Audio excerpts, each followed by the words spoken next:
Hello and good day again sa ating lahat mga viewers, mga ka-ice business. Today, ituturo ko naman ang mga dapat gawin pag nag-indicate ang ating mga sensor probe like water shortage, ice bin full, ice overtime, ice flip sa ating touchscreen ng ating ice maker. Ito nga pala mga ka-ice business ang itsura ng ating 500 kg ice machine. So ito ang kanyang touchscreen, ito ang kanyang ice bin.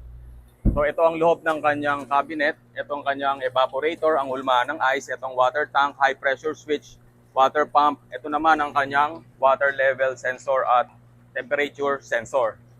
So inyong nakikita, itong kanyang touchscreen, itong on and off, shortcut mode, adjustment ng thickness, yung dalawa, ito naman ang cleaning mode. So yung temperature na to is temperature ng ating water. And may child lock ang ating unit. So makikita natin dito, umaandar ang compressor, pump, water, at fan. So may timer yan. So it takes around 20 to 25 minutes ang ice making time bago mag-ice falling. So ituturo ko today, kung mag-high pressure ang ating unit, mag-indicate siya dito, then hihinto siya. So protection yon kung sakaling hindi tayo naglilinis ng ating ice maker or kulob ang ating area at nahihigop niya ang kanyang sariling heat. So anong dapat mga gagawin mga ka-ice business? So kung nag-indicate ang ating high pressure dito, na may kasamang tools na nagbi-blink. So, ipapahinga natin ang ating ice maker ng 30 minutes. Ating susundan ang ating cleaning procedure na makikita rin sa aming YouTube channel. So, ang paglilinis yun ng ating condenser. So, makikita dito ang ating condenser. After ipahinga ng 30 minutes ang ating unit, kailangan nating linisin yung likuran ng ating condenser. Dito po yan makikita.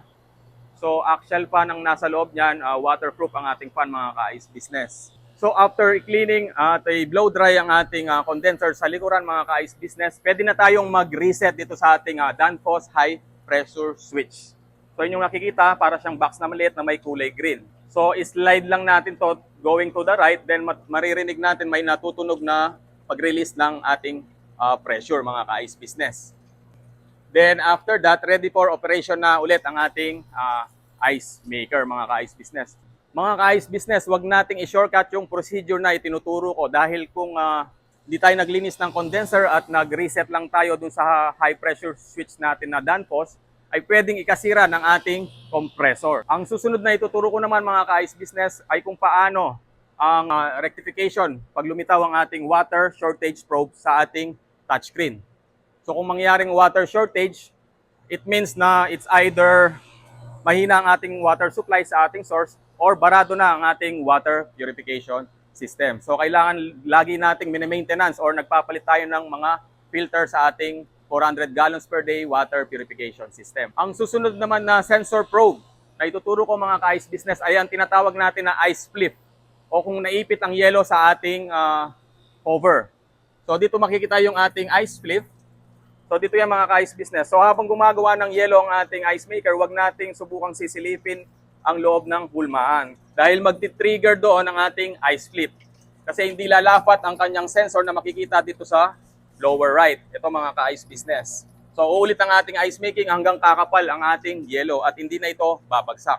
So mga dapat gawin kung bumara ang yelo ay tanggalin lang ang ice at hayaang lumapat ang ating sensor. And sa atin namang ice bin full sensor, nangyayari yun mga ka-ice business pag puno na ang ating ice bin. So ang tamang gawin ay tatanggalin lang natin ang ating yelo sa ating ice bin, i-harvest natin ito at ililipat sa ating mga freezer para umandar ulit ang ating ice maker. And with regards din sa ating ice overtime sensor, nangyayari ng mga ka-ice business kung sobrang kapal ng ating yelo at natapos na ang time, hindi pa rin bumabagsak ang ating yelo sa ating ice grid. So mag-automatic stop ang ating unit at mag-indicate dito na ice overtime. So ang ating gagawing rectification mga ka-ice business ay i-decrease natin ang ice making time or ang thickness ng ating yelo. Sa ating mga viewers dyan at ka-ice business na may mga katanungan, maaari nyo kaming i-message or i-video call sa aming FB Messenger Innovation Machines with regard sa ating mga ROI, maintenance ng mga ice maker at tamang pagmamarket ng ating produktong yelo. Yun lamang po mga ka-ice business. Kita-kits dito sa aming showroom at warehouse.